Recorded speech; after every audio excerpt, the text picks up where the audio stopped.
Perfeito, pessoal. Vamos lá, vamos começar a sessão. Bom, como vai ser a nossa sistemática de aula daqui para frente? Para aqueles que não estiveram aqui na aula passada, nós tivemos um grande incidente que eu considero bem grave entre alunos que, não respeitando o conteúdo da aula, que não tinha absolutamente nada a ver com isso, começaram a se agredir verbalmente e me atrapalhar também durante a explicação. E eu conversei com o professor Hélio, eu vou deixar registrado aqui gravado, conversei com o professor Hélio, e a partir de agora a sistemática da nossa aula vai ser diferente. Em primeiro lugar, eu quero dizer que eu fiquei profundamente triste com a situação, porque, como eu falei para vocês, eu vivo no ambiente profissional há muitos anos, tanto no magistério quanto na advocacia, e eu nunca vi aquilo acontecer no ambiente profissional. Já vi acontecer em rede social, né? Que a rede social ela serve bastante para isso, mas não no ambiente acadêmico, não numa sala de aula e também não, muito menos, em reuniões virtuais que eu faço com os meus clientes. Eu trabalho com direito societário há muitos anos e eu não imagino uma postura daquela numa reunião com clientes. Enfim, então por isso eu gravei um áudio para vocês. Algumas pessoas podem estar não compreenderam muito bem o áudio que eu coloquei lá no grupo, mas foi justamente por conta desse incidente que nós tivemos na aula passada. E a partir daí, né, no áudio eu falo sobre a importância da ética da sala de aula e da ética da vivência no mundo virtual, como é importante a gente aprender a conviver no mundo virtual, né? E eu falo também que eu vou mudar a minha metodologia de aula. Para todas as minhas turmas, eu dou aula virtual desde 2020, com a pandemia. Para todas as minhas turmas, eu sempre abri momentos para debates, momentos para opinião, momentos para reflexão. Eu mesmo estimulo isso, faço perguntas para vocês, né? Mas, infelizmente, como eu falei para vocês, por amor e por consideração com as pessoas que de fato são éticas e querem aprender e que se sentiram prejudicadas com a aula passada, porque não conseguiram entender de fato o conteúdo, todo picotado, com interrupções, sem pedido, com falta de respeito, com falta de dignidade para o outro. Eu não vou permitir a fala durante a minha exposição. Então, eu vou fazer aulas expositivas, ok? Então, eu vou fazer aulas expositivas sobre os temas e eu vou abrir, depois de determinados blocos, espaço para tirar dúvidas ou fazer alguns comentários pertinentes à aula. Da mesma maneira, o chat vai funcionar apenas e tão somente para a disciplina, fazer perguntas sobre o que está sendo dito ou fazer observações sobre o que está sendo dito e apenas no momento em que eu permitir isso. Se você ou se algum aluno, né, falar, me interromper sem ter solicitado, especialmente para falar, porque eu sei que isso às vezes acontece, às vezes se esbarra no microfone, isso acontece.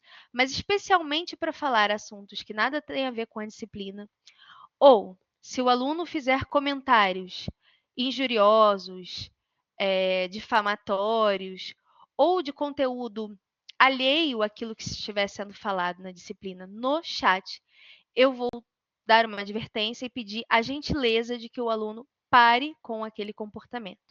Caso não pare, eu vou silenciá-lo ou retirá-lo de sala. Isso já foi falado com o coordenador. Eu nunca tinha feito isso, porque eu dou aula para adultos, né? Sempre dei aula para adultos, eu nunca lecionei para crianças, nem para adolescentes. Então, o que aconteceu na semana passada me pegou de surpresa e eu, infelizmente, vou ter que agir com a turma como se eu estivesse dando aula para adolescentes. E eu sei que não é a maioria, eu sei que mais de 90% da turma está aqui para estudar, está aqui para, enfim, aprender. E esse episódio espero que não se repita, ok? Mas eu não posso prejudicar mais de 90% da turma por causa de uma pequena parcela que não conhece essa ética da vivência virtual. Beleza? Bom, falado isso, estamos combinados. Eu vou abrir para dúvidas, então vocês vão continuar tirando dúvidas comigo, mas em momentos específicos, tá? E para falar, eu vou pedir que vocês levantem as suas mãos. Nos momentos específicos também. Seguindo aí, o que nós vamos fazer hoje, meus amigos? A aula passada foi uma aula corrida, uma aula em que muita gente não pegou a parte que eu consegui lecionar da matéria. E eu tive que gravar um áudio depois para tentar explicar de maneira bem breve aqueles assuntos. Hoje nós vamos retomar aquela aula para tentar finalizá-la e iniciar um novo tema. E se não der para iniciar um novo tema, não tem problema, a gente inicia na próxima semana. O que eu quero é conseguir concluir de modo satisfatório, que todos compreendam a matéria que nós lecionamos na semana passada. Então, eu começo aqui compartilhando com vocês os slides sobre o bom governante. Bom, meus amigos, por que nós estudamos o bom governante?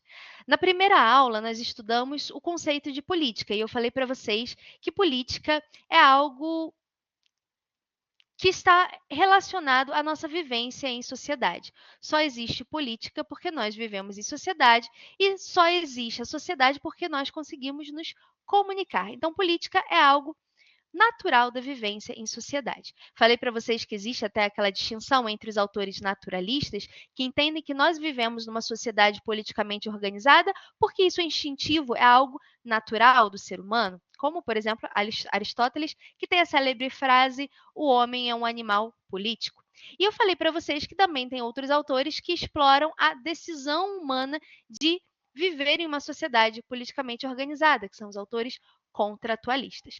E depois nós estudamos como a política perpassa a nossa vida enquanto cidadãos e como é impossível ser apolítico. Eu pedi até que vocês lessem um trecho do livro do João Baldo Ribeiro, que fala justamente sobre isso, como a política está presente nos mínimos detalhes da nossa vida, nos detalhes cotidianos da nossa vida, e como a política ela acaba influenciando diretamente a nossa vida. Então, quando nós nos tornamos apolíticos e dizemos, bom, política não me interessa, não quero saber de política, duas coisas nós estamos deixando de considerar.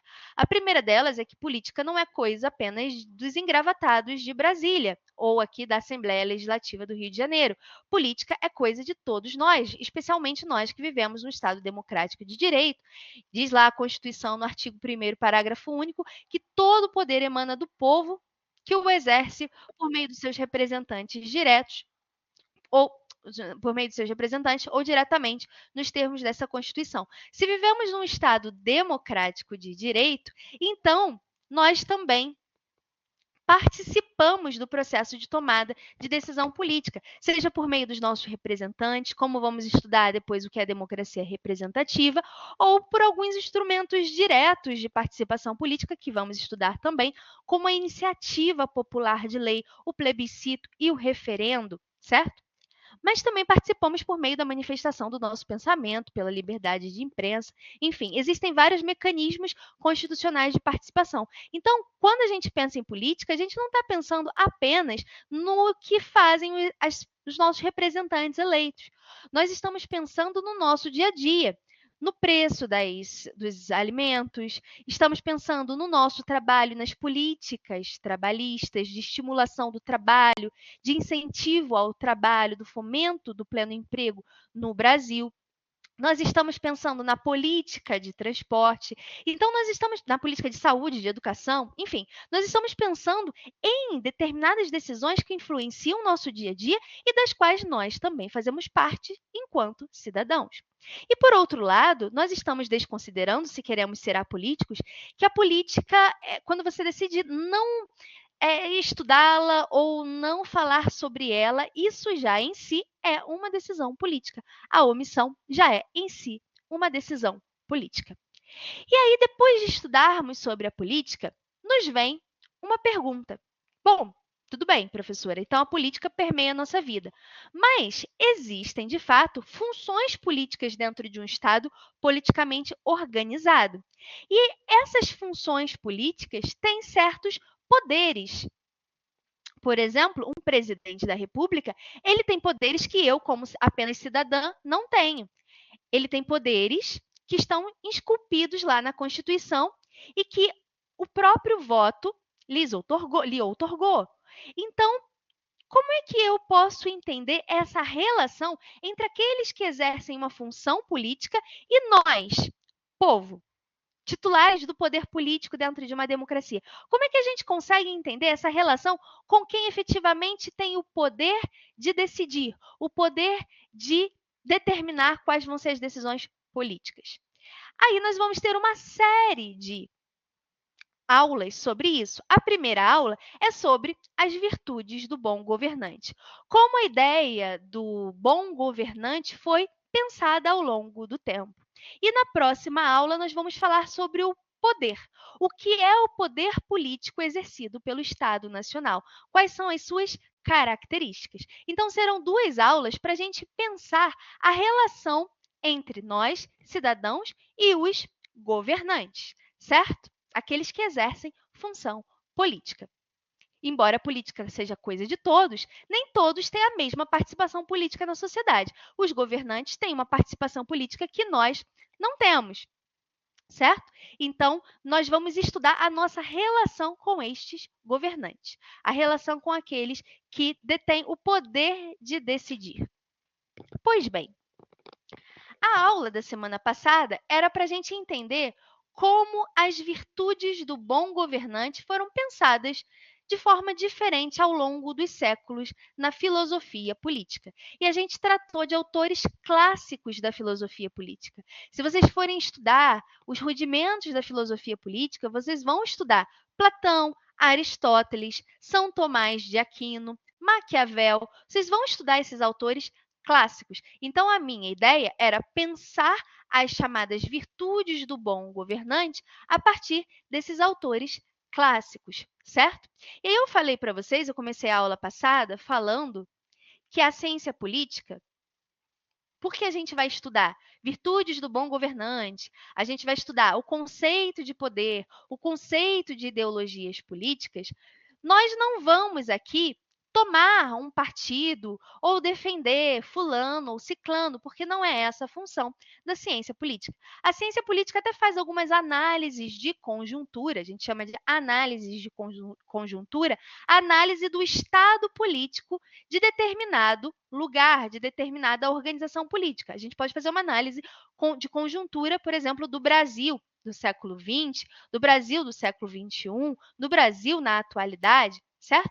Mas a ciência política ela não tem por objetivo fazer você decidir entre um candidato X ou Y. O meu objetivo, o objetivo dessas aulas, é fazer ciência, é estudar os fenômenos políticos a partir de uma perspectiva científica. Essa foi a minha introdução na aula passada. Eu expliquei para vocês que a ciência política, quando olha os fenômenos políticos, ela não está escolhendo qual é o melhor político, quem vai dar certo, quem não vai.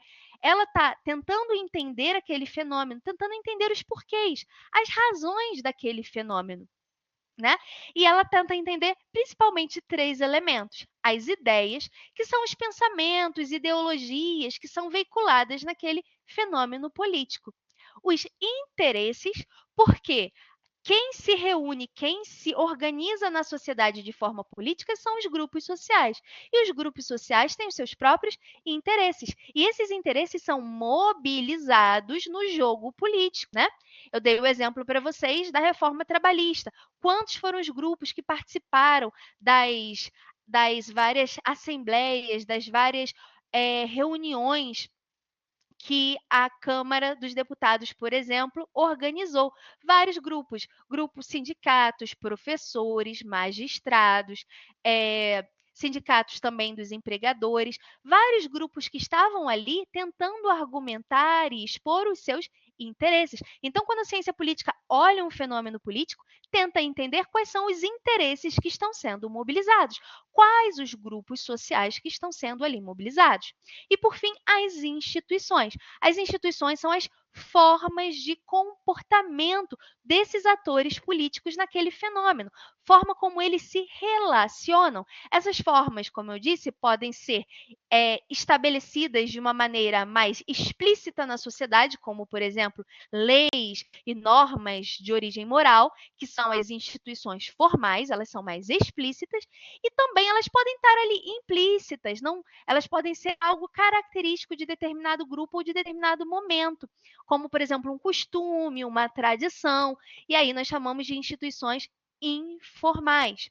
Eu dei o exemplo para vocês, né? Instituições formais. As competências, se a gente está pensando na reforma trabalhista, as competências da Câmara dos Deputados, né, dos deputados federais, as competências dos senadores, o que eles podem ou não podem fazer em relação à lei, o próprio rito do processo legislativo pelo qual aquela lei é aprovada, tudo isso está dentro da Constituição, a gente consegue encontrar na Constituição, então a gente chama de instituição formal.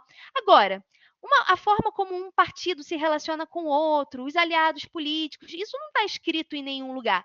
Essa forma de relacionamento é uma instituição informal, é uma cultura que se criou no parlamento em determinado momento. É uma instituição informal. Então, a ciência política, quando olha para qualquer fenômeno político, tenta entender as ideias, os interesses e as instituições daquele fenômeno. Não tenta explicar quem é o melhor, não tenta eleger qual é a melhor ideologia, ela tenta entender os porquês, a razão dos fenômenos. Isso vai ser muito importante porque nas próximas aulas nós vamos falar sobre.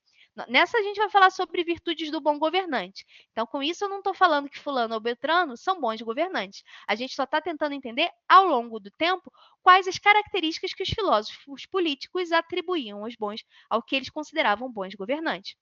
Na próxima aula, quando falarmos de poder, eu não estou falando do poder de Beltrano ou Ciclano, eu estou falando do poder enquanto um fenômeno político, ok? E na outra aula, quando nós falarmos de ideologia, também não vou estar falando sobre a ideologia X ou Y, qual é a melhor, eu vou estar falando do fenômeno político, criação de ideologias, que é um fenômeno muito específico, a partir da Idade Moderna, ok? Essa era a minha introdução da aula passada, tentar explicar para vocês como a ciência política vê os fenômenos, como ela analisa os fenômenos, não como um jogo de achismos ou de suposições, mas tentando compreender fenômenos políticos a partir de um viés científico, ok? E a partir daí nós começamos a falar de fato sobre o que é ser um bom governante. Vou fazer uma pequena recapitulação sobre Platão, Aristóteles e São Tomás de Aquino e depois eu abro para perguntas, ok? A gente falou sobre esses três na aula passada e eu gravei um áudio sobre esses três, mas vocês podem ainda ter algumas dúvidas a respeito. Nós falamos desses três autores principais, né? Esses três autores principais, porque e tem também Santo Agostinho, nós temos outros autores, né, que vão tratar a relação dos governantes com os governados, e especialmente atribuir aos governantes a característica moral de bom governante, a partir de um viés moral ou religioso, certo? Então, esses autores, eles vão olhar para um governante e eles vão dizer que o governante é bom quando ele tem virtudes morais, ou quando ele tem virtudes que são morais e, ao mesmo tempo, religiosas, certo? Agora, depois nós vamos estudar Maquiavel e nós vamos ver como Maquiavel muda completamente essa ótica sobre o que é um bom governante. Porque ele está vivendo uma época específica ou um contexto específico, e nesse contexto ele vai falar: bom, eu acho que não vale a pena a gente ficar pensando no que o governante deveria ser. Eu preciso analisar o que está acontecendo aqui ao meu redor, politicamente na Europa, e verificar quais são as características de um bom político que sobrevive aqui na Europa, no meu contexto, aqui no século XVI. Então, Maquiavel para de pensar um pouco no que o governante deveria ser e começa a pensar naquelas virtudes que ele identifica no seu contexto histórico para que aquele governante possa sobreviver naquele contexto histórico tão tumultuado. Ele traz uma visão um pouco mais histórica e menos normativa, né? Menos dever ser, e uma visão mais histórica do que ele considerava como um bom governante. Maquiavel, então, faz uma ruptura muito grande naquilo que se pensava como características de um bom governante. Vamos, então, recapitular primeiro esses autores que vinculam a ideia do bom governante às virtudes morais ou religiosas. O primeiro que eu falei para vocês é Platão. Platão, ele tinha essa ideia, né, de que existia o mundo sensível, que é o mundo que nós vivemos, aquele em que nós temos as nossas experiências, o mundo real, concreto, e o mundo das ideias, o mundo idealizado. Por isso que a gente fala de amor platônico. Vocês já devem ter ouvido essa expressão, amor platônico. O que é amor platônico? É aquele amor que fica apenas no campo das ideias. Ele é ideal, idealizado, mas ele não é posto nunca em prática. Você nunca chega a conhecer os defeitos do seu amor platônico, porque você nunca consegue conhecer de fato no mundo real aquele amor que é simplesmente idealizado. Essa é a ideia de Platão. Havia o mundo das ideias e havia o mundo real. E no mundo das ideias, nós temos o ideal de justiça. Para Platão, os bons governantes ou as boas formas de governo eram aquelas que mais se aproximavam ao ideal de justiça. E por isso, Platão diz que a forma de governo que, ao seu ver, seria a melhor seria a aristocracia, o governo de um grupo, e um grupo muito específico de pessoas, um grupo de filósofos, porque os filósofos estariam buscando a sabedoria, os filósofos estariam buscando esses ideais de justiça, buscando o mundo das ideias. E eles poderiam trazer fragmento desse mundo das ideias, desses ideais de justiça, para o mundo concreto. Então, os filósofos seriam a melhor forma de governo. Portanto, para Platão, o governante bom, virtuoso, é aquele que mais se aproxima dos ideais de justiça. Vejam que é uma vinculação entre aquilo que se considera governante e aquilo que se considera uma virtude moral, buscar a justiça, certo? Beleza. Depois nós falamos um pouquinho sobre. E tem um detalhe: Platão ele fala sobre isso porque ele está vivendo uma época de decadência da democracia ateniense, em que há muita conflituosidade, há muitos grupos de interesses rachados dentro da democracia ateniense. Então, ele está propondo aqui um modelo que tente romper com esses interesses rachados. Os filósofos não teriam interesses privados no governo, os filósofos estariam buscando a verdade, estariam buscando os ideais de justiça, portanto, seriam os governantes mais adequados. Depois nós falamos de Aristóteles, que é um pouquinho posterior a Platão e também um dos grandes nomes da filosofia política. Para Aristóteles, o governo bom e virtuoso era aquele que vivia em prol da coletividade. Por que isso? Porque para os gregos, viver fora da coletividade, viver fora da sociedade, era quase como a morte. A morte política de uma pessoa era quase como a sua morte, de fato. Você ser segregado da sociedade, romper com a sociedade seria algo terrível. Inclusive, uma das penas mais graves para os gregos era essa pena do ostracismo, que era simplesmente fazer com que a pessoa não pudesse mais participar da sociedade, tivesse que se alejar da sociedade. Então, para Aristóteles, o bom governante era esse que vivia em prol da coletividade, vivia em prol do bem coletivo, do bem comum, não a partir de interesses privados. E aí, como é que o Aristóteles vai trazer essa ideia de viver para o bem da coletividade, viver bem, viver virtuosamente? Ele vai dizer que as condutas humanas, elas sempre têm dois extremos, e que a virtude sempre vai ser o meio termo entre esses extremos. Então, eu vou abrir a palavra depois, tá bem? Então, nós vamos ter dois extremos, que são vícios, e o meio termo, que é a virtude. Dei o exemplo para vocês de uma pessoa que é muito mesquinha, que ela, mão de vaca, não abre para nada, não permite, não dá o seu dinheiro para ninguém, não ajuda ninguém, não quer gastar com ninguém. Tem até aquele programa, acho que tem um reality show, né? Que são essas pessoas que são mesquinhas. Aí você vê o casal compartilhando escova de dente, eles reaproveitando coisas assim que você fala, meu Deus, como é possível? Então, essas pessoas que são muito mesquinhas estariam num extremo para Aristóteles. O extremo sempre traz vício. Condutas extremadas são viciadas para Aristóteles. Do outro extremo, no outro lado, completamente oposto, estaria o indivíduo que é pródigo, o indivíduo que se desfaz do seu bem sem uma razão, se desfaz dos seus bens sem qualquer critério, sem qualquer perícia. Esse indivíduo que se desfaz dos seus bens e que não está nem aí para conservar os valores que ele ganhou, ele estaria no outro extremo, também seria um vício. E qual seria a forma de viver virtuosamente? A virtude estaria no exato meio entre os extremos.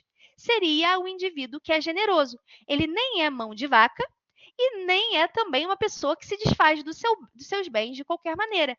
Ele é generoso, ele sabe lidar com os seus bens, ele sabe gerir o seu patrimônio e, ao mesmo tempo, ele não se recusa a ajudar as pessoas que necessitam. Ele é uma pessoa generosa. A generosidade seria, então, o meio termo entre esses dois extremos, o meio termo entre esses dois vícios. Portanto, o meio termo seria viver virtuosamente. O governante virtuoso, aquele que quer o bem da coletividade, ele sempre buscaria as virtudes, o meio termo, e não os vícios, não as condutas extremas, certo? E aí o Aristóteles ele vai fazer uma contraposição em formas boas de governo e formas más. Qual é o critério que ele usa para diferenciar, para julgar e classificar uma forma entre boa e má? Justamente se o governante ele é virtuoso, se ele é um governante que visa a coletividade, o bem comum e não os interesses privados. Então não importa se é um indivíduo só que é o governante, se é um grupo de indivíduos ou se são todos, né? Se nós estamos numa democracia, se são todos os cidadãos, os governantes, não importa. O que importa para Aristóteles é que, seja quem for o governante, esse governante viva em prol da coletividade, do bem comum, viva buscando a virtude, esse meio termo entre dois extremos, certo? Vejam que até aí nós temos dois autores que pensam as virtudes do bom governante ou as melhores formas de governo a partir de uma perspectiva moral. A partir, na verdade, aqui Aristóteles é até a partir de uma perspectiva ética, né? O nome dele, o livro dele é Ética a Nicômaco. Então, é uma perspectiva moral ou ética, a busca pela justiça, ou então o saber viver para a coletividade de forma virtuosa. Nós não temos aqui nenhum governante real e concreto que está sendo levantado por esses filósofos. Nós não conhecemos nenhum exemplo na história de governantes que tenham sido exatamente como esse modelo ideal desses filósofos, porque atrelam a ideia de um bom governante às virtudes morais. E por fim, só para finalizar, já abro para perguntas, eu citei o São Tomás de Aquino. Nós tivemos antes de São Tomás de Aquino, Santo Agostinho, por exemplo, que também tem escritos que são estudados tanto pela filosofia moral quanto pela filosofia política, e ele vai influenciar também o próprio São Tomás de Aquino. Mas o São Tomás de Aquino ele é muito relevante, ele já está num contexto bem diferente dos outros dois, né? Os outros dois são gregos lá do período anterior a Cristo. São Tomás de Aquino já vive no século XIII, Idade Média, ok? E ele está vivendo um contexto em que as primeiras universidades são formadas, e são formadas no seio da Igreja Católica. E essas primeiras universidades formadas, elas adotam algumas escolas de pensamento em comum. E uma delas, uma das mais importantes, vai ser justamente o tomismo de São Tomás de Aquino. O tomismo de São Tomás de Aquino o que o São Tomás de Aquino vai tentar fazer? Compor, fazer uma relação entre o pensamento, especialmente de Aristóteles, e os dogmas e as doutrinas da Igreja Católica. Então, ele vai tentar compor os dois, certo? E para São Tomás de Aquino, que vai ser realmente muito influente aí nesse início das universidades, aí eu abro um parênteses. As universidades, elas são criadas como um espaço para debate. Tanto é que as primeiras universidades, elas não vão ser divididas em cursos como nós temos hoje, né? Direito, medicina. Todas as pessoas que entravam nessas universidades, elas vão estudar as chamadas artes liberais, o trivium, quadrivium.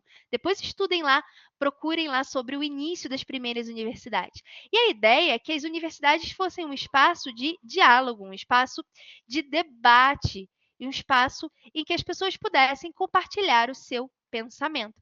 E ainda assim, né, tem um texto maravilhoso do Umberto Eco, que foi um jornalista e escritor italiano, que fala sobre a importância hoje do papel das universidades como um espaço de debates, de ideias diferentes, um espaço democrático em que as pessoas podem dialogar sobre ideias. E como a universidade não pode perder esse seu viés democrático, esse seu viés de permitir debates de ideias.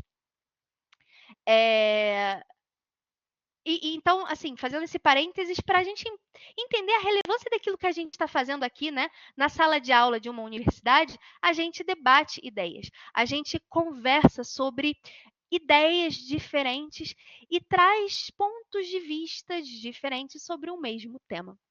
Pois bem, fecha parênteses. Seguindo com São Tomás de Aquino. São Tomás de Aquino, na sua perspectiva sobre as virtudes do bom governante, as melhores formas de governo, ele vai tentar resgatar Aristóteles e juntar as ideias de Aristóteles sobre a virtude, né, sobre estar ali no meio termo, com as doutrinas da Igreja Católica. Então, São Tomás de Aquino vai propor o quê? O que é o bom governante? O bom governante, de fato, é aquele governante virtuoso. É aquele governante que vive em prol do bem comum e que busca viver de forma virtuosa.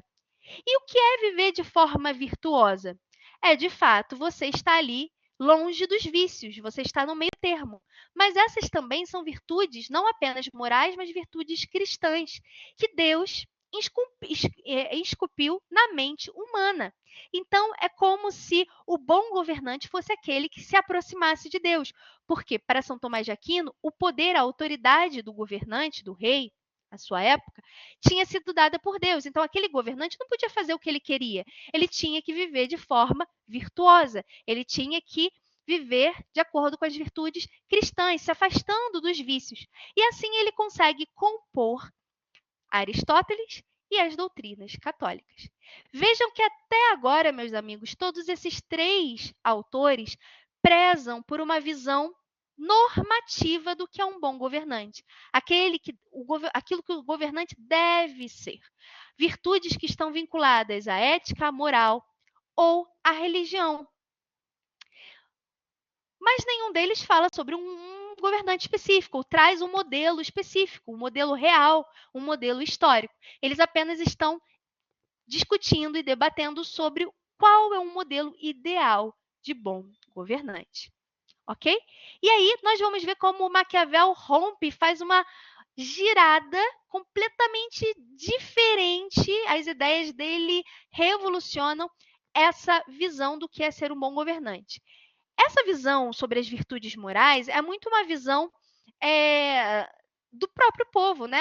Nós, como povo, queremos que os nossos governantes reflitam as virtudes morais.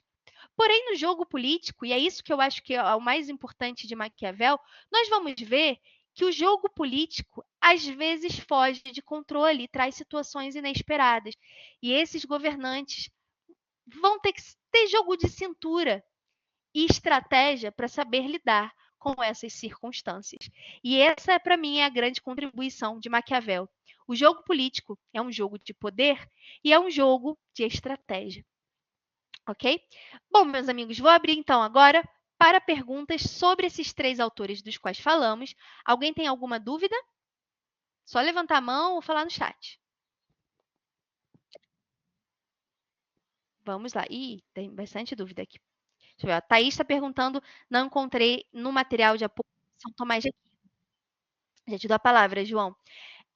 Então, São Tomás de Aquino, o livro dele é o nome do livro dele, que eu tinha colocado no material de apoio, e eu não me recordo se está lá, porque é um livro muito grande. Se chama Suma Teológica, tá bem? Suma Teológica é o nome do livro, é um compilado de teses teológicas de São Tomás de Aquino, e é ali que vão aparecer algumas das ideias políticas de São Tomás de Aquino. Eu não sei se está no grupo, se está lá no material de apoio. Se não estiver, eu vou disponibilizar para vocês, tá bem? É um livro bastante difícil de ser lido, por isso que eu não peço para vocês lerem, né? Eu peço mais que vocês leiam Maquiavel, porque Suma Teológica é um livro bem diferente. Ele não é um livro que discorre sobre temas, ele tá dividido em teses, em súmulas. Aí vocês vão ver teses, vão ver as antíteses e as conclusões. É como uma espécie de argumentação lógica sobre aquilo que o São Tomás de Aquino está propondo. É bem diferentão. Então, para aqueles que tiverem interesse, eu vou dar uma olhada no final da aula para ver se está lá. Se não estiver, eu vou colocar. O Luan pergunta: para esses autores, a virtude faz parte da personalidade ou se aprende a ser virtuoso? Acho que, Luan, você tinha me perguntado sobre isso na aula passada, ou alguém tinha falado sobre isso, né? Então, alguns desses autores não exploram o viés da psique, especialmente os autores gregos. Porque, como nós estudamos lá no início, nas primeiras aulas, o indivíduo ele não era visto na sua individualidade, mas sim no seu papel social. Então, a psique humana e o indivíduo como unidade moral, ele vai começar a ser visto mais a partir da Idade Média. São Tomás de Aquino já traz a ideia do indivíduo como uma unidade moral responsável pelos seus atos. Então, para São Tomás de Aquino, sim, o ser humano ele pode escolher, é uma escolha dentro do seu livre-arbítrio, viver de forma virtuosa ou não. Ok? E aí depois, com o surgimento da psicanálise, você vai começar a entender as influências do próprio ambiente, do próprio contexto em que aquela pessoa cresce, para as suas concepções sobre justiça, para as suas concepções éticas e morais, certo? E isso daí é um passo adiante com o surgimento da psicanálise. 2. Para Platão, o único que consegue alcançar o mundo das ideias é o filósofo? Não exatamente, Luan, mas para Platão, os filósofos estariam buscando por isso. Eles estariam buscando a verdade. Tanto é que no livro Platão ele escreve o famoso mito da caverna que teria sido criado e dito por Sócrates, porque Sócrates é um filósofo que não deixa nada escrito. Inclusive, existem alguns até que discutem se Sócrates existiu mesmo ou foi uma criação de Platão.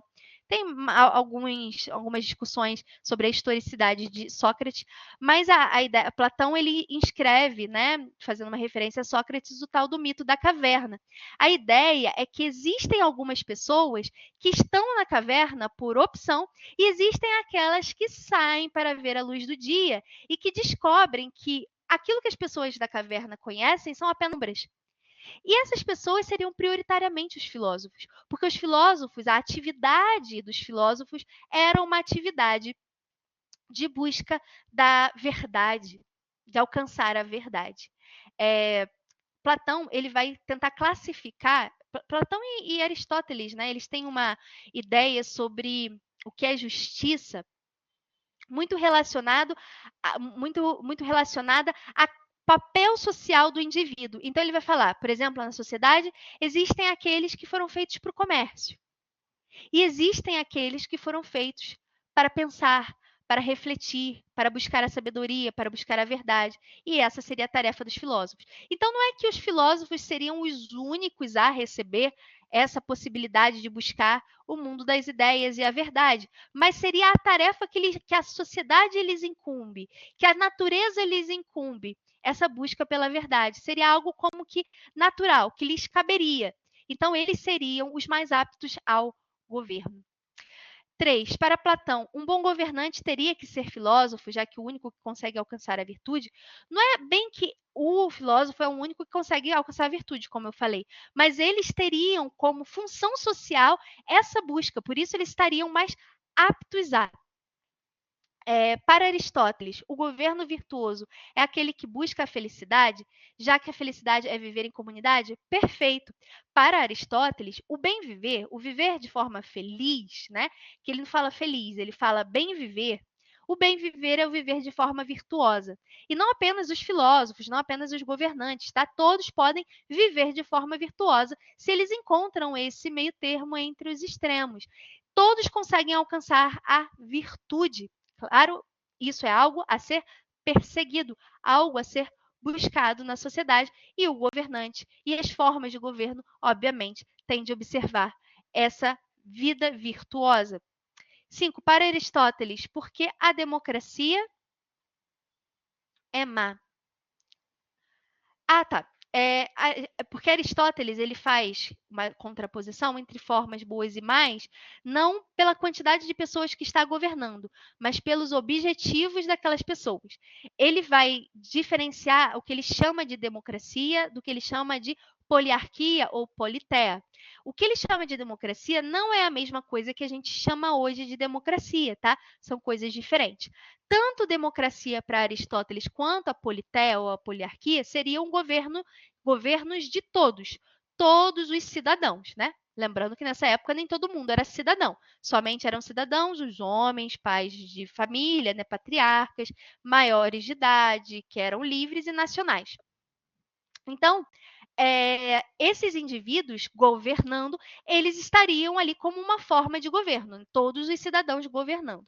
Só que, se todos os cidadãos estivessem governando, cada um para o seu interesse privado, ele vai chamar isso de democracia, ele vai dizer que a democracia é um sistema ruim por isso.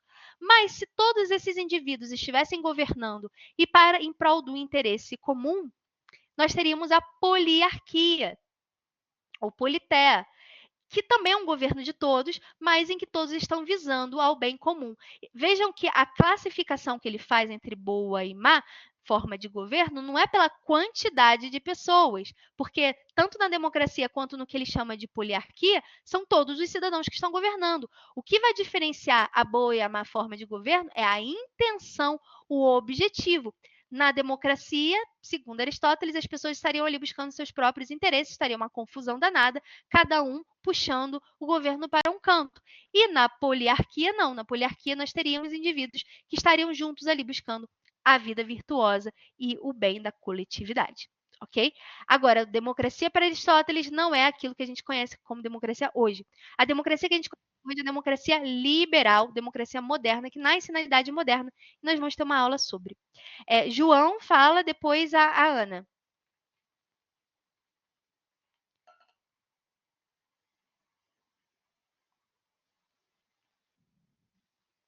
Beleza, Thaís, eu vou adicionar lá no grupo, então, a Soma Teológica em materiais de apoio.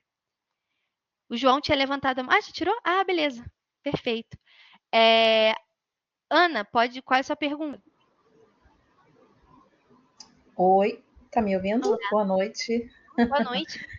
Então, esses extremos aí que a senhora está explicando, né? Eu fiquei em dúvida na questão da oligarquia e aristocracia, porque na minha cabeça, né? Eu entendo que são governos bem parecidos, né? Forma de governo parecidas. E aí eu fiquei em dúvida, porque a oligarquia é um grupo, né, político que tem interesses próprios.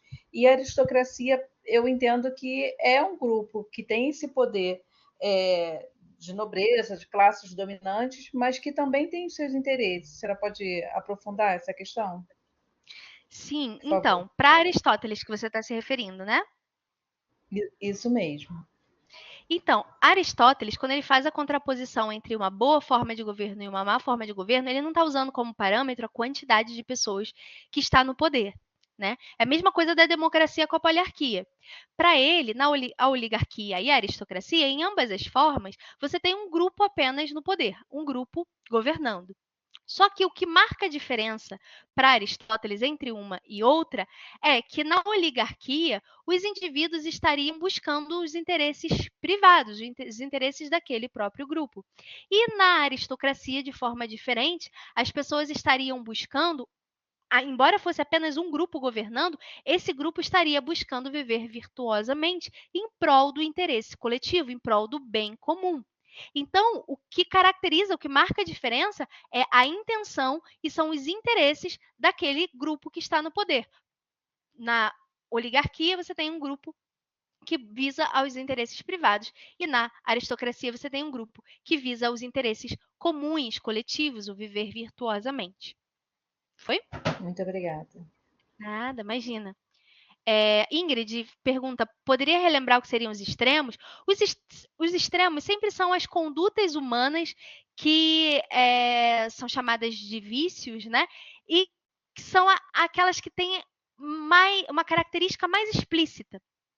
Se você pensa, por exemplo, no indivíduo que tem dinheiro, o indivíduo que vive generosamente, ele consegue administrar os seus bens e doar na medida em que ele consegue. Ele consegue viver ali de uma maneira equilibrada. Agora, o que ficaria desequilibrado numa balança? O indivíduo que é muito mão de vaca ou o indivíduo que se desfaz dos seus bens. Os extremos, os vícios, sempre são condutas humanas exacerbadas, que não são equilibradas. Por isso que a gente fala da dialética aristotélica, né? Você tem dois extremos muito grandes e dentro daqueles dois extremos, quando você pega o exato equilíbrio, você tem uma virtude. Foi, Ingrid? O Anderson, pode-se dizer que o governo virtuoso depende do caráter, do pensamento do homem que governa? Exatamente, Anderson. Só que, veja bem, tanto Aristóteles quanto Platão e o São Tomás de Aquino, né, especialmente Platão e Aristóteles, eles não estão pensando no governante X ou Y. Pelo menos eles não estão explicitando nas suas obras nenhum governante específico. Eles estão falando sobre formas abstratas de governo, até porque a vida do indivíduo era uma vida que não era dissociada, né, da sociedade. Você não tinha o indivíduo, como a gente já estudou lá nas primeiras aulas. Então, eles não estão falando dos interesses de um indivíduo específico, eles estão falando da ideia, o governante como uma instituição, como uma forma de organização. Eles não estão falando de do governante X ou do governante Y, eles estão falando da ideia do governante como uma instituição, como uma abstração, ok? Como uma forma de organização política. É isso que quando eles falam do governante, eles estão falando de forma abstrata, de um indivíduo de forma abstrata, mais de uma função. Eles estão falando mais da função do que o indivíduo propriamente, ok? Para a prova, a senhora vai cobrar algum livro específico ou somente o PowerPoint? Então, André, para a prova, eu vou fazer uma revisão. O que eu faço? Vou fazer aqui para vocês também. Fiz com o pessoal da manhã, vou fazer à noite. Eu vou fazer os downloads das aulas, menos da aula passada, tá? Porque a aula passada está sendo reformulada hoje. Eis que tudo se faz novo hoje. Então, vou fazer os downloads, vou colocar num drive. Vocês conseguem acessar pelo portal também as gravações. Mas eu sei que tem muita gente com dificuldade com o portal. Então, eu crio um drive, já criei, e eu vou colocar lá os downloads das aulas para vocês poderem assistir novamente. Então, o que vai ser cobrado é o conteúdo dado em aula. Então, aquilo que nós estivemos discutindo aqui. E antes da prova, eu sempre faço uma revisão verbal e uma revisão escrita, para aquelas pessoas que têm maior facilidade com a leitura. Então, vocês vão ter também um material de revisão. Eu não vou cobrar o que o Maquiavel disse na página 25.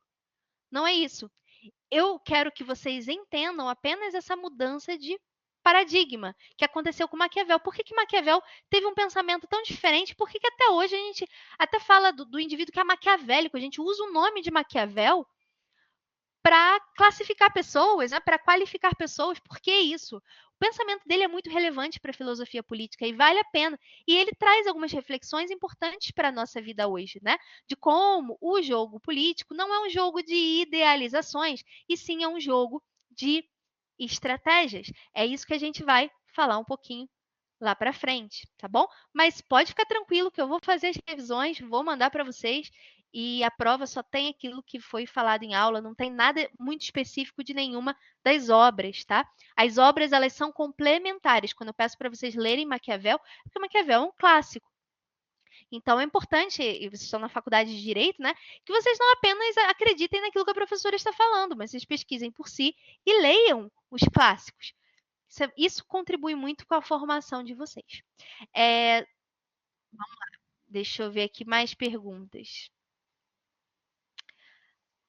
Não entendi a diferença de poliarquia para aristocracia. Então, Marcelo, para Aristóteles, o que torna um governo bom é ele viver em prol do interesse coletivo. E o que torna um governo ruim é ele viver em prol dos interesses próprios.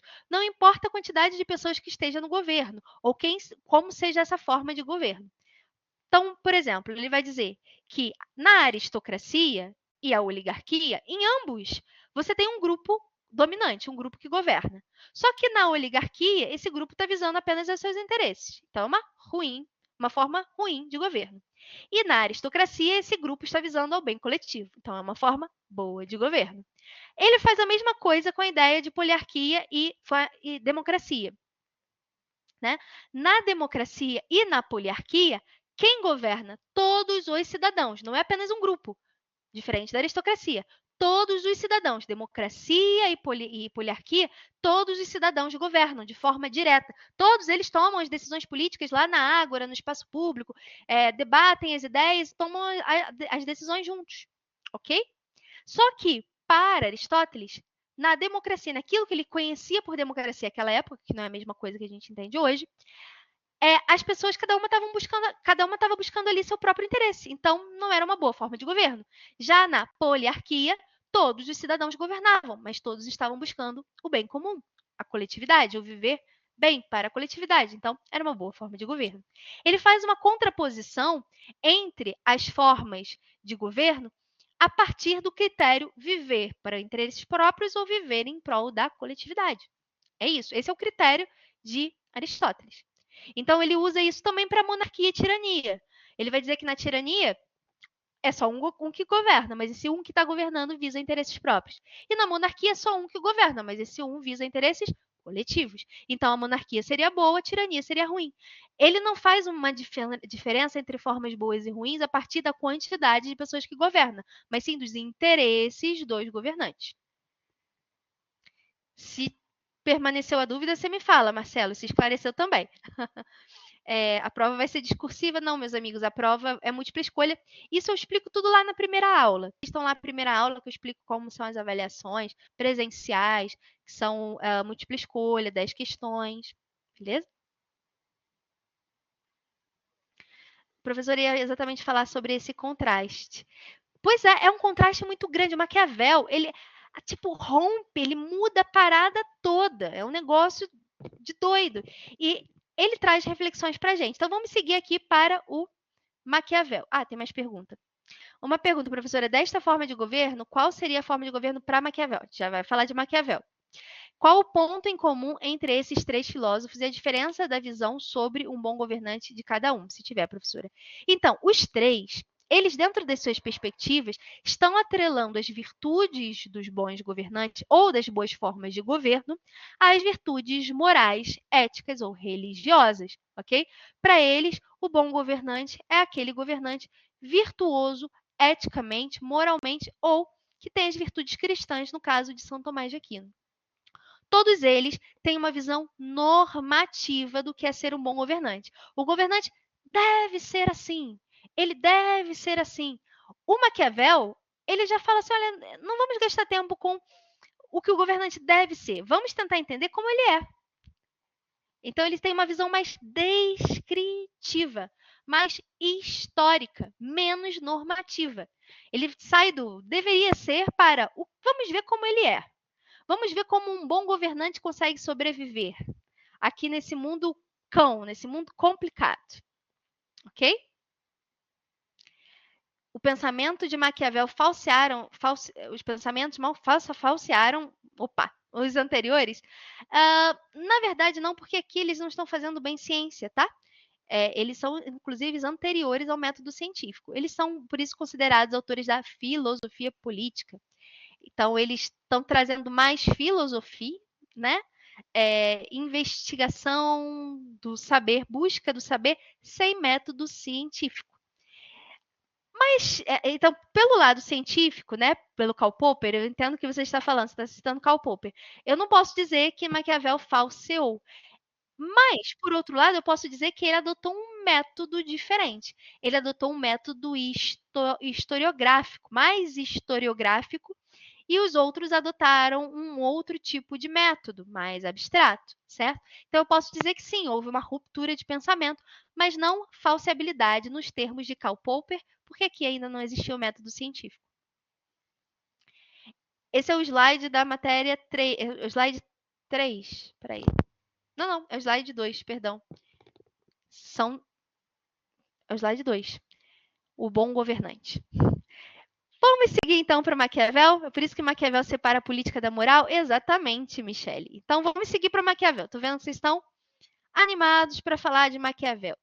Esta pessoinha aqui, Maquiavel, Nicolau Maquiavel, nome completo dele, ele nasce no final do século XV e a grande produção dele escrita se dá no século XVI, do início do século XVI, certo? Tanto é que O Príncipe, que é a obra, uma das obras mais famosas, mas não é a única, é publicado em 1515. Ele tem também Discurso à Primeira Década de Tito Livio, que ele fala um pouco sobre a democracia grega. E aí é outro Maquiavel, parece até outra pessoa falando, né? Esse é o Maquiavel. Vamos tentar primeiro entender o contexto histórico em que Maquiavel está escrevendo. Depois nós vamos tentar entender o contexto pessoal, a vida dele, o que estava acontecendo na vida dele, para depois a gente tentar entender por que ele escreveu o que ele escreveu no Príncipe, que vocês leram lá no capítulo 17, tá bem? Então vamos começar com o contexto histórico. Maquiavel está vivendo no final da Idade Média e o início da Idade Moderna. O que está acontecendo? E na Europa, certo? E ele era florentino. Ele nasceu e ele viveu em Florença, que é uma das cidades-estados que hoje compõem a atual Itália, mas não era Itália na época, porque a Itália ainda não existia, certo? A Itália só vai se unificar no século XIX, muito tempo depois.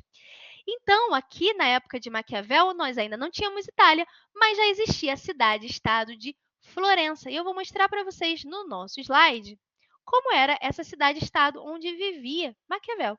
Olha, hoje a atual Itália, naquela época, era dividida em vários núcleos de poder diferentes, porque a Itália, enquanto Estado nacional, não existia. Nós tínhamos, por exemplo, aqui em cor laranja, Florença, que era a República de Florença. Florença foi república durante um pequeno tempo, tá? Ela não foi sempre república, não.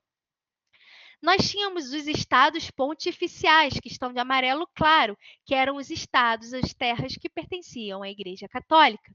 Nós tínhamos o reino de Nápoles, nós tínhamos o reino da Sicília, nós tínhamos mais acima de rosa a República de Veneza, o Ducado de Milão e o Ducado de Savoia. Então, nós vamos ter aqui várias organizações políticas diferentes que não eram estados nacionais. Por quê? Os primeiros estados nacionais só vão surgir, eles estão surgindo, mas eles vão surgir na França e na Espanha. E nós vamos ter uma aula sobre o surgimento dos primeiros estados nacionais, tá? Nós vamos estudar até um autor que fala sobre isso, Charles Tilley, mas os primeiros estados nacionais que surgem são França e Espanha. Portugal, mas Portugal ainda não tinha todas as características de um estado nacional, realmente França e Espanha. Então, a Europa não era dividida como hoje é em estados nacionais. A Europa era um amálgama, um conjunto de muitos núcleos de poder completamente diferentes. Nós tínhamos reinos, nós tínhamos repúblicas, nós tínhamos ducados, nós tínhamos principados, nós tínhamos territórios da Igreja Católica, nós tínhamos os reinos já estados nacionais, né, da França e da Espanha sendo formados. Então, eram muitos núcleos de poder diferentes convivendo. E o que acontece quando você tem muitos núcleos de poder para pouco território? Guerra. Havia muita instabilidade política naquela época e guerra por territórios. Então, Maquiavel está vivendo uma época em que cada um desses núcleos de poder, o ducado, o reino, o principado, estão tentando se expandir o seu domínio territorial e, ao mesmo tempo, proteger as suas fronteiras. É uma época, então, de instabilidade política, de muito não saber o que vai acontecer. Qualquer momento você pode ser surpreendido com uma incursão de algum exército, com uma invasão, e é uma época de muita guerra. Então, esses núcleos de poder precisavam do quê? Do que se precisa numa guerra? De um exército. E cada um desses núcleos de poder tentava formar o seu próprio exército. Alguns núcleos de poder, como a Espanha e a França, tinham muita gente e tinham recursos vindos ali do mercantilismo, né? Tinham recursos e muita gente. Então, eles conseguiam formar os melhores exércitos. Já aquelas terras que não tinham muita gente, como aqui é o caso de Florença, imagina, Florença aqui pequenininha, não tinha muita gente para formar um bom exército. Só que Florença e todos esses núcleos de poder que vocês estão vendo aqui na atual Itália, eles tinham muitos recursos, porque eles faziam comércio direto com o Oriente. Lembram-se da busca pelas especiarias, pelo comércio do Oriente e tudo mais? Então, eles faziam muito comércio com o Oriente, então eles tinham muitos recursos, mas não tinham muita gente. Como é que eles faziam para ter um exército? Eles precisavam contratar um exército de mercenários. Eram grupos que se profissionalizavam em ser exército. Se profissionalizavam em batalhas para defender territórios ou conquistar territórios.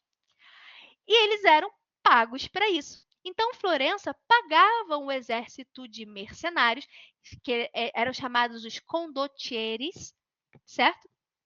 Esses condottieri, esses mercenários, eram pagos por esses núcleos de poder para a proteção do seu território e para a expansão.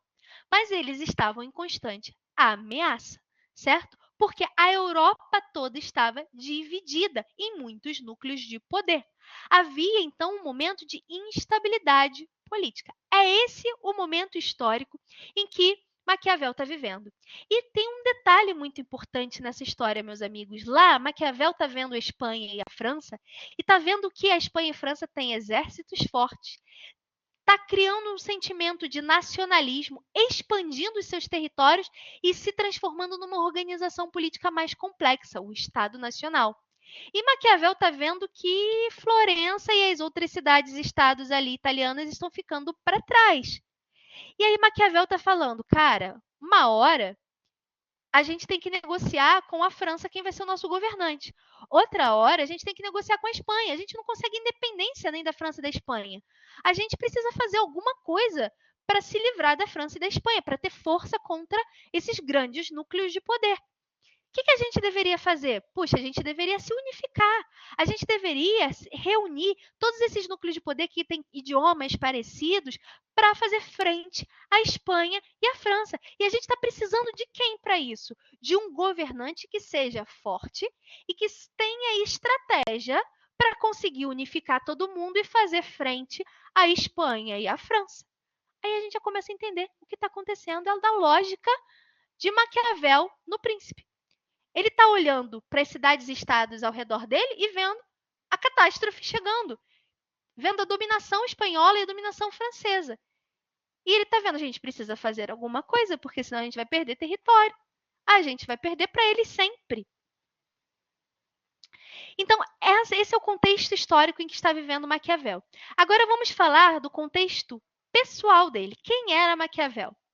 Maquiavel, ele, durante a República de Florença, era governada por um cara chamado Lorenzo de Médici o Grande, certo? Lorenzo de Médici o Grande, a família de Médici, continuou no poder por um tempo e depois foi completamente arrasada, destronada e, em seu lugar, a Espanha colocou uma outra família no poder, na República de Florença. É a família dos Soderini. E é nessa época que Maquiavel começa a ter suas funções políticas. Maquiavel trabalha como uma espécie de diplomata. Mais que um diplomata, na verdade, uma espécie de ministro, um vice-ministro das relações exteriores, né? Ele era um ministro de segundo grau. E ele, como diplomata, como ministro das relações exteriores de Florença, muitas vezes teve de ir pessoalmente negociar com a França ou com a Espanha benefícios ou as relações entre Florença e esses dois estados nacionais. Muitas vezes, Maquiavel participou dessas negociações políticas, certo? Já vou abrir para perguntas. E aí, Maquiavel, portanto, era um cara que estava acostumado à negociação na política internacional. Ele não só conhecia, tinha uma boa leitura da conjuntura política da Europa, como também participava das negociações e sabia como elas rolavam, como aconteciam os jogos de poder políticos na Europa da sua época. Ele tinha muita noção, ele tinha muita leitura política do que estava acontecendo. Pois bem, aí o governo de Soderini é derrubado novamente pela família de Médici, que volta ao poder com Lorenzo de Médici.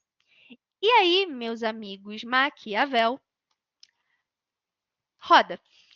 Maquiavel, como ele tinha ganhado certa proeminência, porque ele foi um grande negociador, né, em Florença, ele foi reconhecido como um grande negociador. Ele tinha ganhado certa proeminência no governo anterior.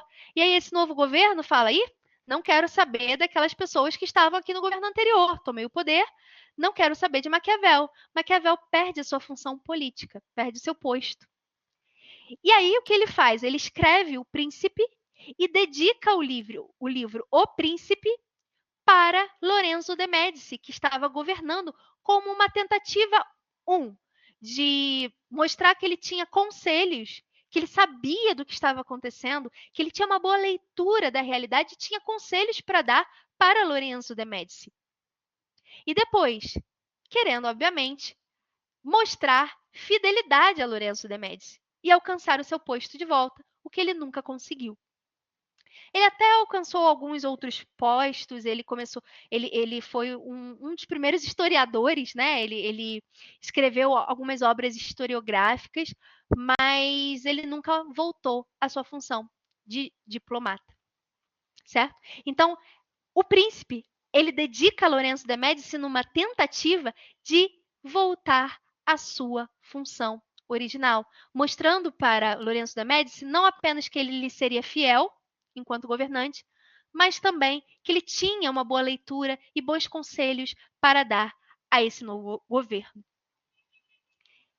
Aí a gente já consegue entender um pouquinho do porquê O Príncipe foi escrito e como ele foi escrito, a partir do contexto e a partir do contexto tanto da conjuntura política quanto do contexto pessoal de Maquiavel.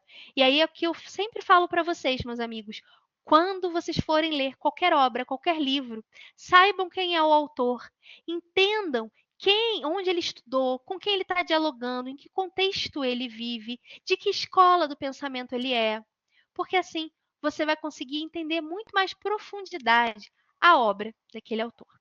Alguma dúvida, meus amigos, sobre o contexto político ou pessoal de Maquiavel? Eu sei que algumas pessoas levantaram a mão.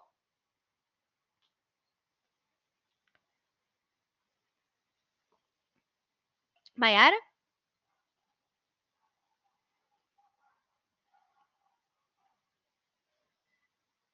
Alguém mais levantou a mão? Ninguém levantou a mãozinha? Professora, está me ouvindo? Estou te ouvindo.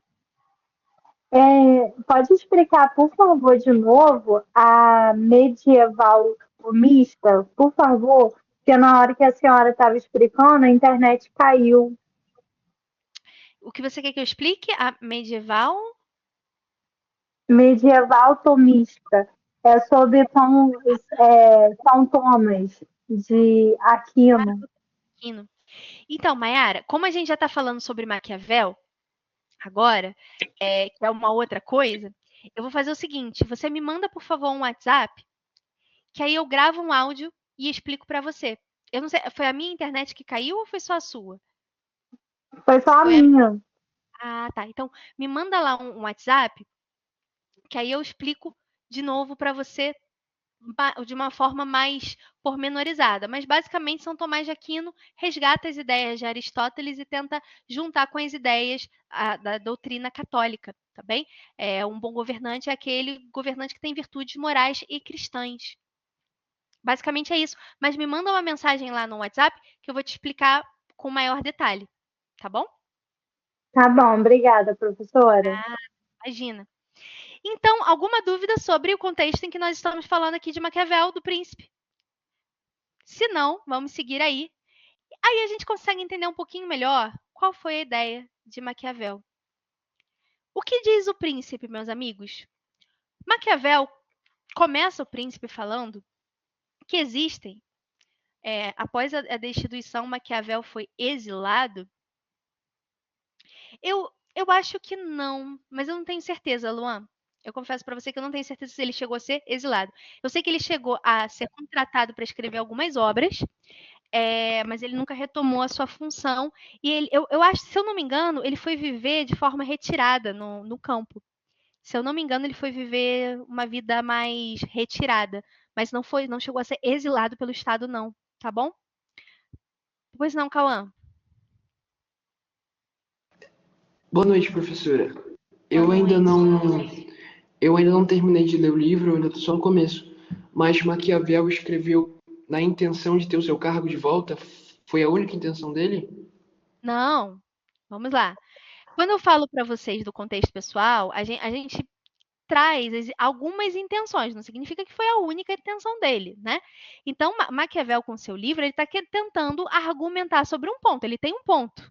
Ele tem um ponto ali. E, obviamente, ele vai defender aquele ponto.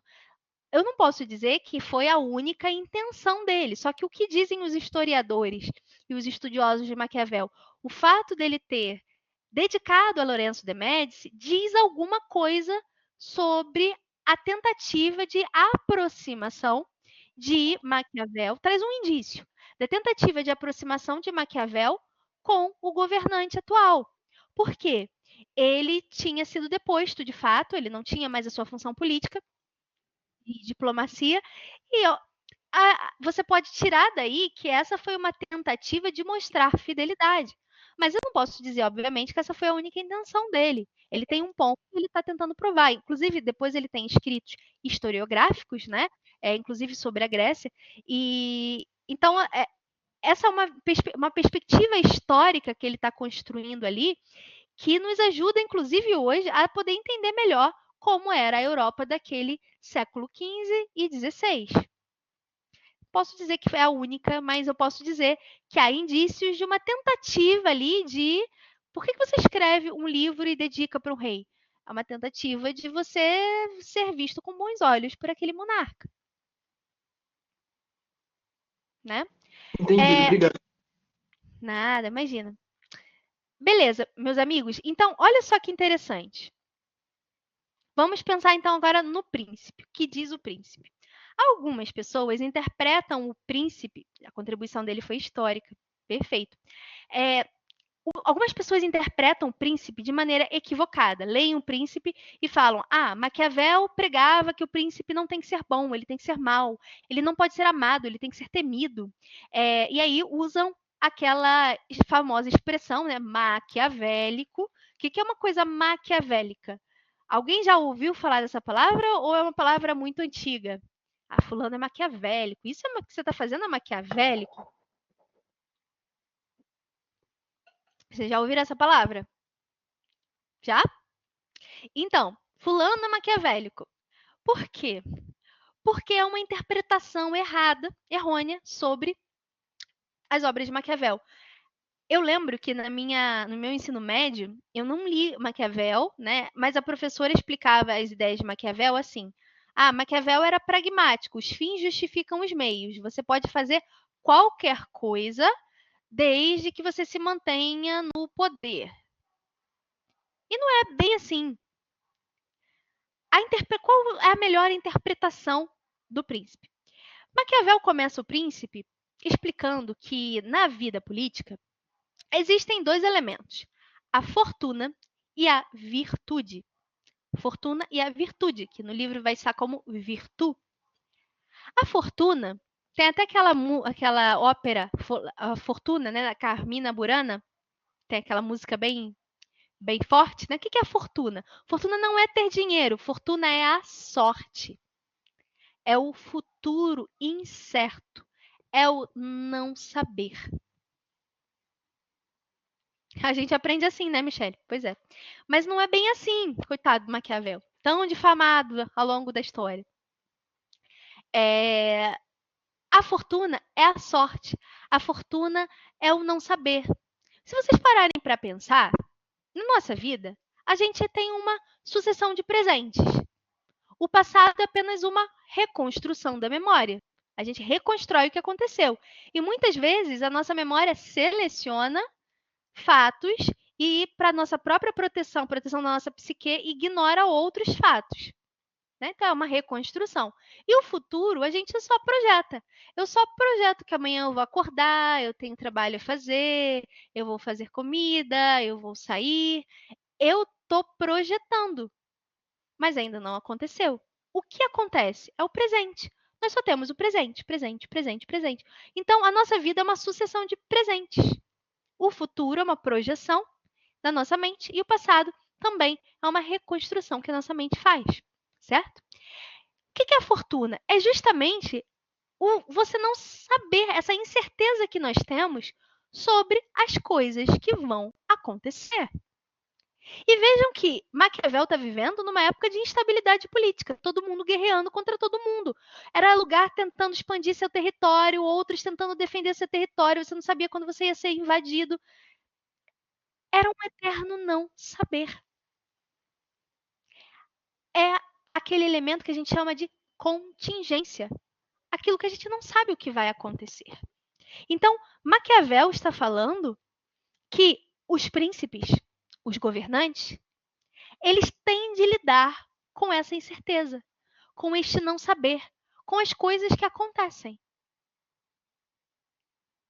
Olha como é interessante a diferença entre Maquiavel e os outros autores que a gente estudou. O príncipe deve ser virtuoso, não deve ter vícios, deve seguir as virtudes cristãs. Maquiavel está olhando para o seu contexto histórico aqui, estou olhando para o que está acontecendo ao meu redor e estou vendo o mundo político é um mundo de incertezas. Eu não sei o que vai acontecer em seguida. E o príncipe, o governante, tem que lidar com essas incertezas. Eu estou vendo as incertezas acontecendo, eu estou vendo os príncipes tendo que lidar com invasões inesperadas. Então, o príncipe, um bom príncipe, tem que saber lidar com a contingência da vida, com as incertezas, com a fortuna, com esse futuro não saber.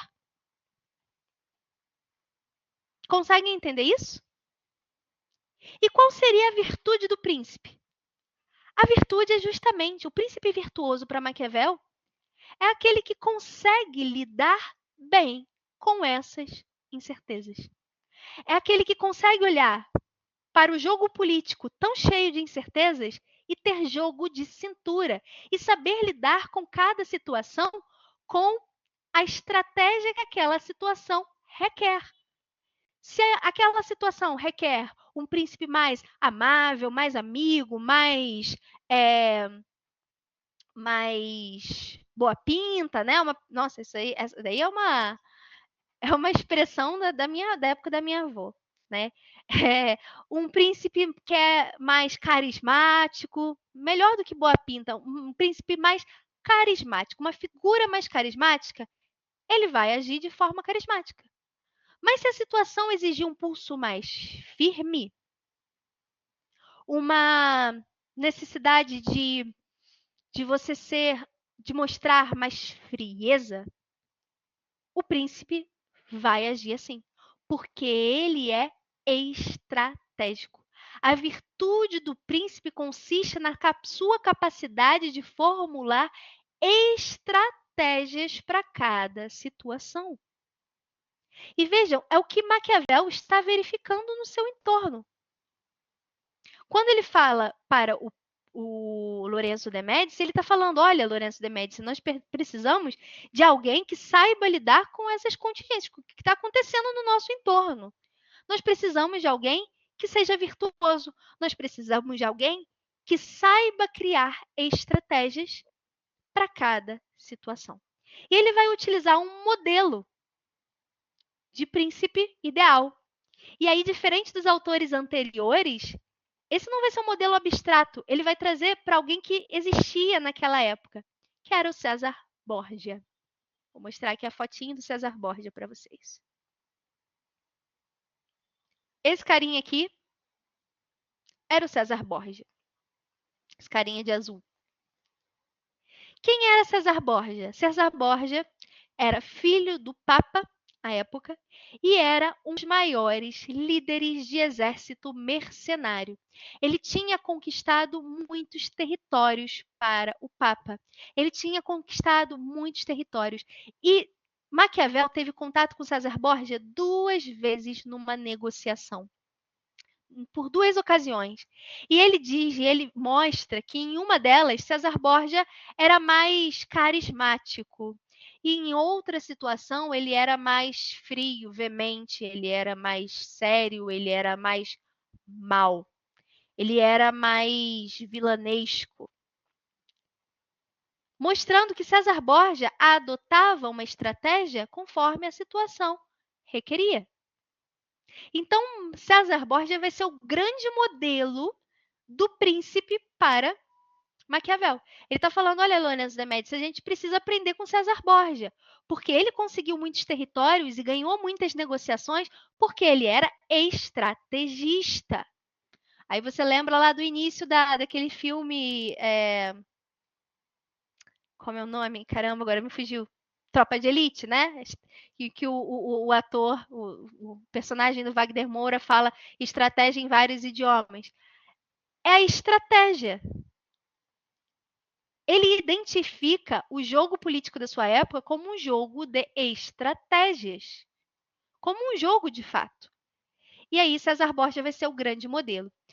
Para Maquiavel, César Borgia só teve um defeito. No final, que foi o final da sua vida. Quando o seu pai morreu e foi necessário escolher um novo papa, César Borgia escolheu apoiar um inimigo político seu. Escolheu apoiar o inimigo político seu porque ele achava que com esse apoio o futuro papa, que era um inimigo político, se aliaria a ele. E não foi o que aconteceu. O futuro papa estava nem aí para a concordância de César Borgia, e César Borgia acabou morto.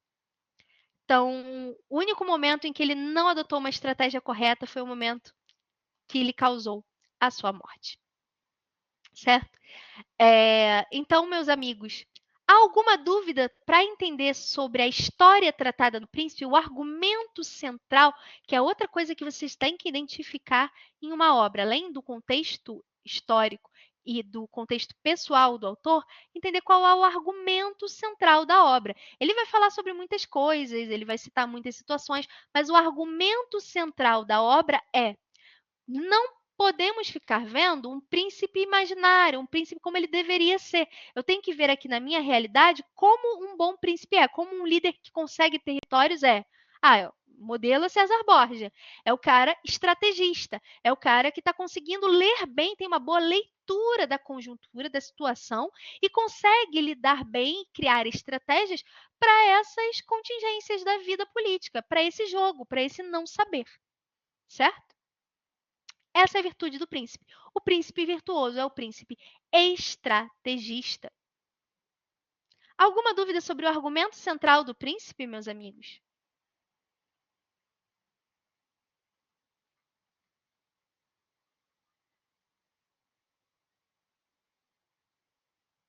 Era inimigo de César Borgia.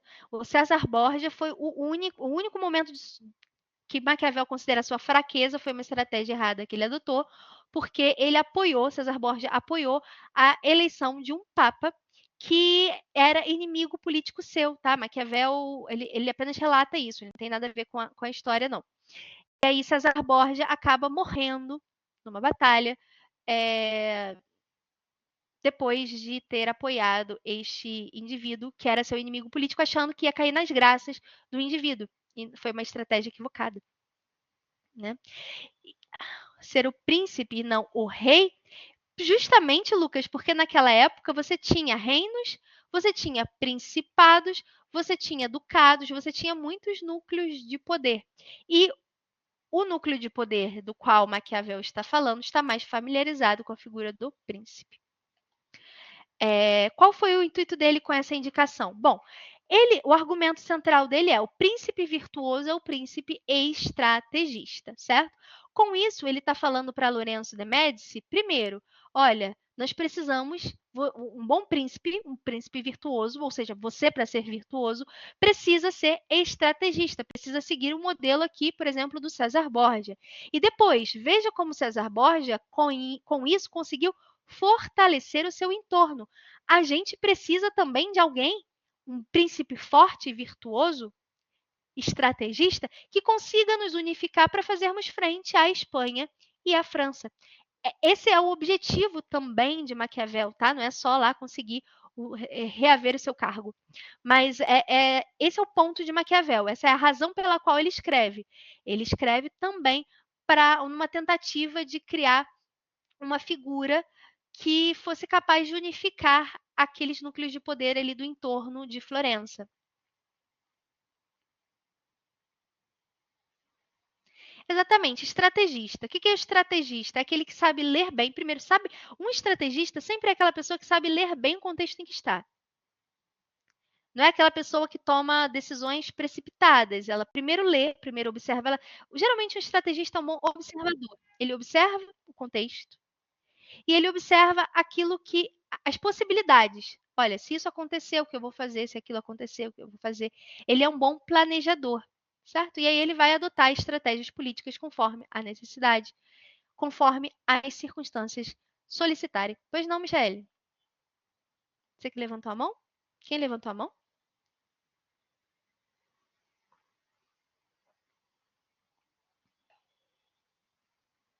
Alguém levantou a mão? Não? Beleza. Então, meus amigos, com isso, a gente chega. O que Maquiavel pode nos falar hoje sobre o príncipe? O que o príncipe repercute nos nossos dias ou para a gente compreender melhor a política?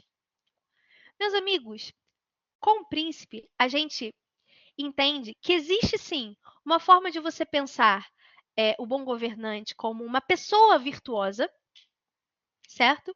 A partir daquilo que você acha de uma pessoa virtuosa. Então, cada pessoa tem as suas concepções de justiça, cada sociedade tem as suas concepções morais, cada pessoa e cada função exige uma ética própria, né? E você pode pensar que uma pessoa, ela pode ser ética, ela pode ser virtuosa quando ela cumpre aquilo que se espera dela eticamente ou moralmente, ou de acordo com as suas concepções de justiça, aquilo que se espera de um governante justo. Só que o mundo real, o mundo da política, e não é ruim você pensar que deve haver uma ética para os governos e os governantes. Inclusive, a gente vai falar sobre o Weber, que faz uma distinção maravilhosa nesses termos. Tá bom? Não é ruim você desejar que o seu governante seja um governante ético, moral. E se você parar para pensar, a perspectiva do príncipe é muito a perspectiva do governante.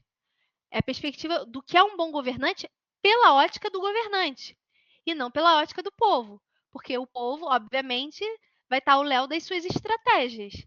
E isso pode nem ser sempre algo positivo para o povo. Né? Então, a perspectiva do príncipe é uma perspectiva da virtude do bom governante pela ótica do governante. Para o bem do governante. Não é uma perspectiva do povo. Isso é importante a gente pontuar. Então, não é ruim você desejar que os governantes tenham virtudes morais. Não é ruim. Inclusive, Max Weber vai falar sobre isso, a gente já fala daqui a pouquinho. Só que o que traz de interessante Maquiavel para a gente é o seguinte: A política, ela é um jogo de incertezas. E como todo jogo de incertezas, ela é formada por pessoas que traçam estratégias para atingir seus objetivos.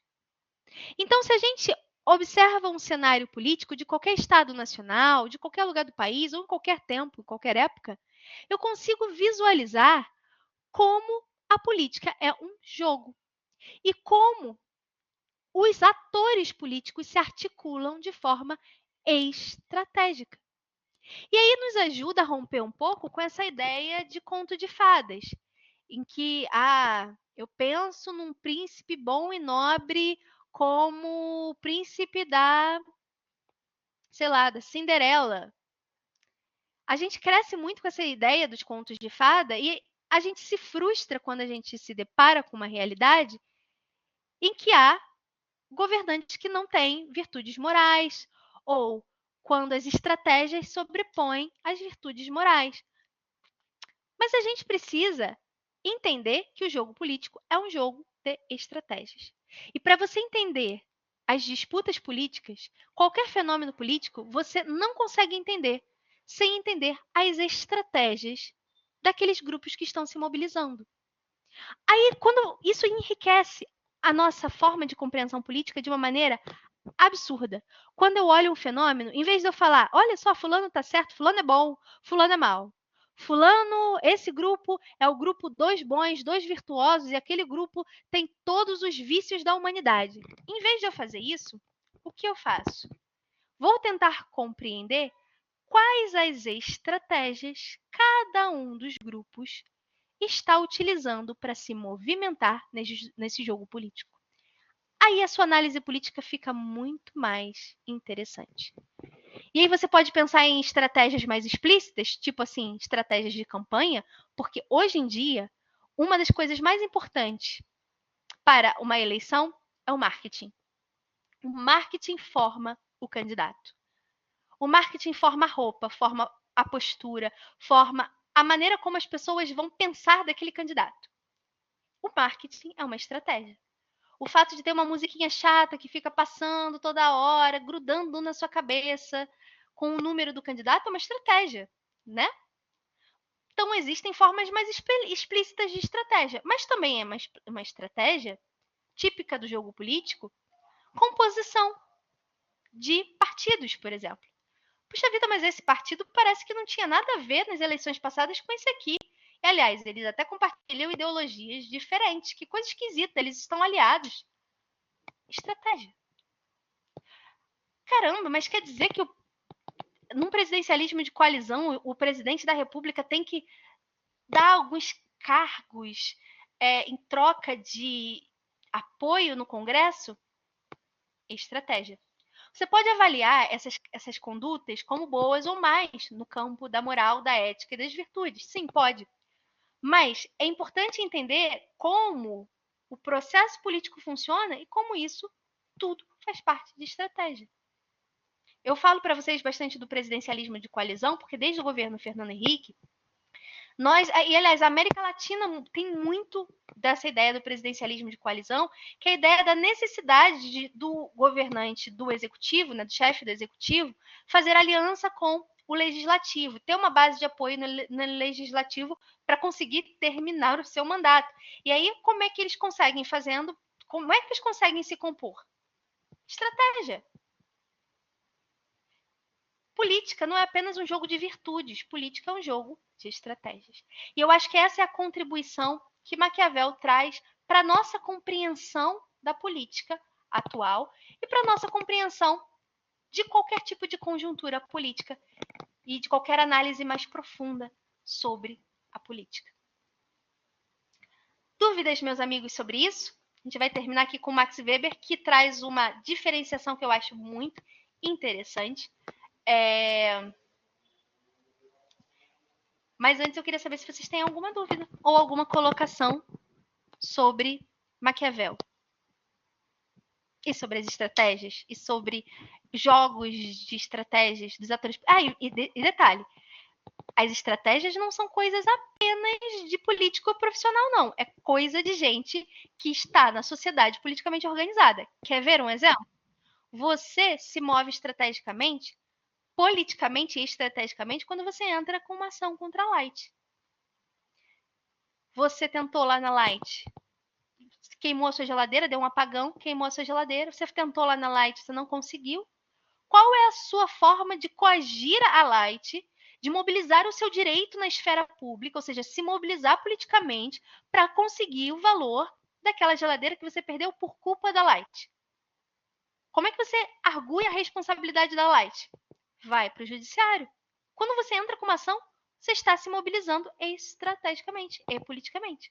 Aí o seu vizinho descobre que você conseguiu ganhar da Light. O que acontece? Ele também perdeu o micro-ondas. Ele fala, epa, você conseguiu? Eu vou lá também. E aí entra na justiça também. Estratégia política. Inclusive, a gente vai ver algumas aulas para frente que ações judiciais não são apenas elementos jurídicos, mas também são políticos. Os tribunais, as decisões jurídicas não são só jurídicas, são políticas. Mas isso fica mais para uma conversa mais para frente. O Anderson fala que com o advento da internet tem mudado o campo de visão do povo e de alguns políticos. Processando, a Liliane diz. A Raquel, professora, boa noite, uma dúvida. Maquiavel faz esse diagnóstico do jogo político na sua época ou ele criou essa teoria? Na verdade, essa é uma teoria de Maquiavel, certo? Mas é uma análise que parte de um contexto histórico, porque ele escreve muito sobre o que ele está vivendo, o contexto histórico. Ele é um dos primeiros historiadores neste sentido, né, da Europa, porque ele é um dos primeiros a analisar a política de forma histórica e descritiva, um método mais descritivo. Maquiavel tinha o intuito de ser um revolucionário? Não, na verdade não. Ele está tentando apenas provar um ponto do que deveria ser um bom governante na sua época. Tanto é que o Maquiavel tem outros escritos, né? E tem, por exemplo, o discurso da primeira década de Tito Livre, em que ele vai falar sobre democracia e a importância da democracia na sua época, o que é algo bastante revolucionário, mais revolucionário ainda, né? Fazendo referências à história grega, e ele vai fazer uma espécie de historiografia da Grécia Antiga. É um negócio espetacular. Então, é algo bastante diferente do que ele fez no Príncipe, mas tem aí um elo que é a história. Ele está muito vinculado a essa análise histórica, descritiva.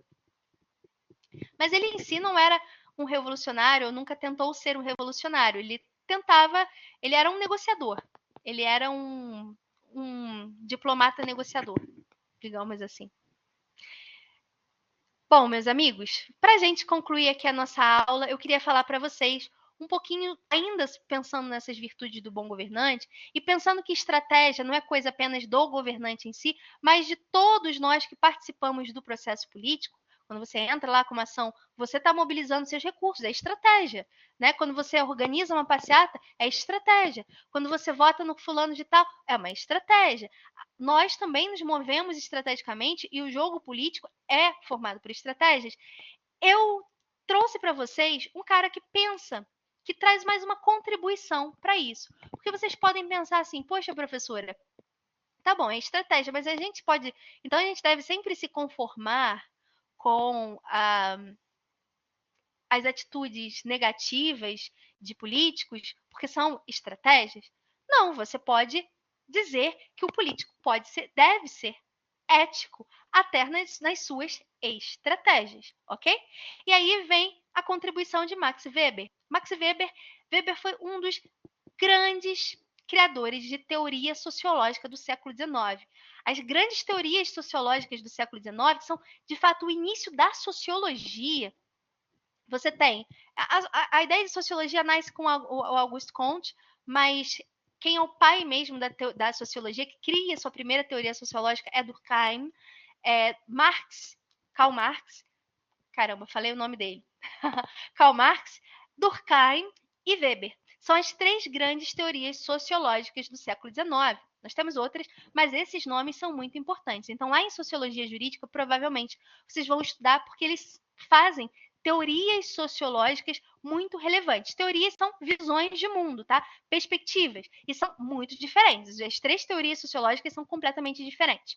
Eu não vou entrar aqui na teoria sociológica propriamente de Max Weber, tá? Porque isso é uma matéria de sociologia jurídica e demoraria bastante. O que eu vou trazer para vocês aqui é apenas uma distinção que ele faz que eu acho que contribui para as reflexões da nossa aula. A diferença entre ética da convicção e ética da responsabilidade. Weber vai dizer que todo governante, todo político, todo indivíduo político, tá? Então não vamos falar apenas de governante. Todo indivíduo político tem a ética da convicção, que é aquilo, a forma dele se portar de acordo com aquilo que ele acredita. Cada ator político tem as suas convicções, as suas ideologias, aquilo que ele acredita, inclusive as suas noções de justiça, que vocês vão estudar lá em Filosofia do Direito, nós temos várias noções de justiça diferentes. Então, cada ator político tem a sua própria convicção, a sua ideologia política, as suas noções de justiça, as suas noções sobre o que é ser um bom governante, ok? As suas noções morais. Afinal de contas, os atores políticos são seres humanos que passaram por um processo de socialização, que receberam influência dessa sociedade e que aprenderam quais são as virtudes morais, certo? Aprenderam e formaram a sua subjetividade em um contexto específico. Então, cada ator político tem a ética da convicção, que é o comportamento orientado por aquilo que ele acredita, pelas suas ideias. Só que, aí vem o só que, porém, contudo, entretanto, por conseguinte, nós temos também a ética da responsabilidade. O agir político, a rotina política, o jogo político, às vezes demanda deste político atitudes que não correspondem exatamente às suas ideias. O jogo político, a forma como esse indivíduo tem que se orientar, tem que se comportar, às vezes depende das circunstâncias. E vai haver uma dualidade na cabeça desse indivíduo, da ética das suas convicções e da ética das suas responsabilidades. Aquilo que ele acredita em suas convicções e aquilo que o jogo político lhe apresenta. E aí o Weber traz a ideia de que até nesse momento em que ele tem de ser estrategista e fazer aquilo que a sua responsabilidade demanda, que o jogo político demanda, até para isso existe uma ética. Até para isso existem limites. Então, ainda que o indivíduo tenha que ferir as suas convicções para se comportar de acordo com as circunstâncias, ainda aí nós temos também um elemento ético. Nós vamos ter parâmetros que vão nortear o comportamento desse indivíduo. Haverá limites, ok? Então, eu acho muito espetacular essa distinção que o Weber faz entre a ética da convicção, aquilo que o indivíduo acredita, e a ética da responsabilidade, como ele tem que agir com o jogo político como é. E que até para essa ética da responsabilidade, até para esse jogo político como ele é, você tem que agir de forma ética, a ética que demanda aquela circunstância. Dúvidas sobre isso, meus amigos? Eu fico imaginando, porque a gente, enquanto sociedade, né, todos nós nos deparamos com momentos na vida em que a gente tem determinada convicção e as circunstâncias são um pouco alheias às nossas convicções. Isso acontece muito na política e acontece em outras instâncias da nossa vida. Por exemplo, vou dar aqui um exemplo pessoal para vocês. Eu tenho convicção de que a aula tem que ser construída com os alunos. Mas às vezes as circunstâncias não permitem. Como é que a gente faz para conciliar aquilo que a gente acredita e aquilo que as circunstâncias demandam? Esse é um ponto difícil, central, uma resposta única. Mas o jogo político nos traz essa dualidade. Essa dualidade faz parte do jogo político. O jogo político não é uma coisa simples, em que você ou é bom ou é mal. O jogo político demanda uma dualidade entre a convicção e a responsabilidade. Júlia está perguntando sobre a fala de Maquiavel. Ah, tá. Qual é a obra? Discurso, a primeira década de Tito Livro. Não está lá no material de apoio, porque eu só cito. Mas vocês podem procurar na internet, porque todas essas obras, elas são de domínio público. Então, vocês podem procurar. Tá bem? Gente, alguma dúvida? Alguma questão? Se não, na próxima aula nós vamos falar sobre o conceito de poder. Ok? Vamos falar sobre o conceito de poder, o que é o poder, quais são os requisitos e como vários pensadores ao longo do tempo pensaram o poder. E vocês vão ver que poder não é uma coisa única, mas é uma coisa muito cara e muito importante para a gente entender a política. Afinal de contas, as relações políticas são relações de poder. Deixa eu ver. Poderia repetir de novo a diferença entre a ética da convicção e a ética da responsabilidade. A ética da convicção são as crenças individuais dos atores políticos. E a ética da responsabilidade é como esse indivíduo tem que agir orientado pelas circunstâncias, de acordo com as circunstâncias, que muitas vezes vai criar uma dualidade com aquilo que ele acredita. Tá bem? O direito nos traz essa dualidade direto, Michele. Se você pensa nas grandes decisões, por exemplo, recentemente eu fiz uma audiência. Na verdade, foi uma sustentação oral numa sessão de julgamento no Tribunal de Justiça aqui do Rio de Janeiro. E o caso era o caso de uma criança que tinha de fazer uma operação e eu estava defendendo o plano de saúde. E, enfim, a operação não era coberta pelo plano e tinha razões contratuais para isso. Imagina como eu fiquei, porque pela minha convicção,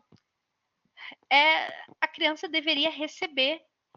Não importa se está no contrato, é uma criança precisando Mas, por outro lado, você tem circunstâncias, você tem um contrato, você tem as questões financeiras daquela empresa que é o plano de saúde, uma sociedade empresária.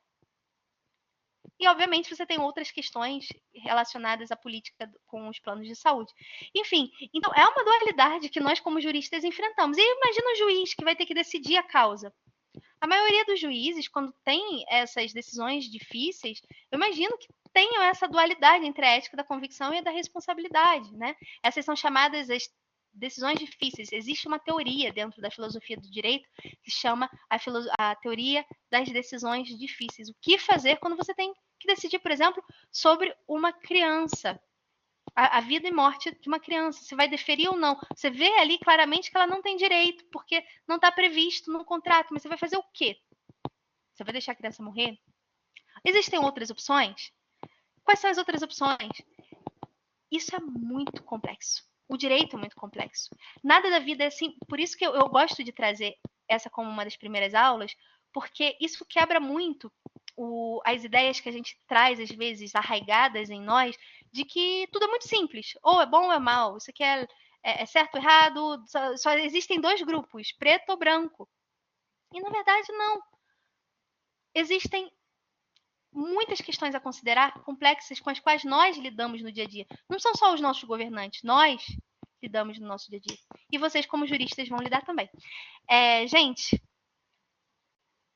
exatamente, Luan. Tem umas outras possibilidades aí, a gente pode discutir. Exatamente.